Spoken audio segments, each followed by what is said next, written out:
दिल्लीको मौसम हेर्न सक्नुहुन्छ तपाईहरु एकदम घामले गर्दाखेरि अन्डाहरु पड्किरहेका छन् र गाडीहरुका टायरहरु पनि एकदम गरम भएर यति जामजुम लागिसकेको छ। दिल्ली मेट्रो पाथी देख्न सक्नुहुन्छ तपाईहरु बिल्डिङको भित्रबाट गचागच घामले गर्दाखेरि पसिना आएर बुरी हालत छ हो राजाहरु।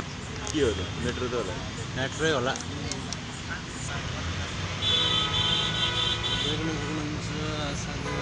दिल्लीमा जाम लागेर गाडीहरुको अवस्था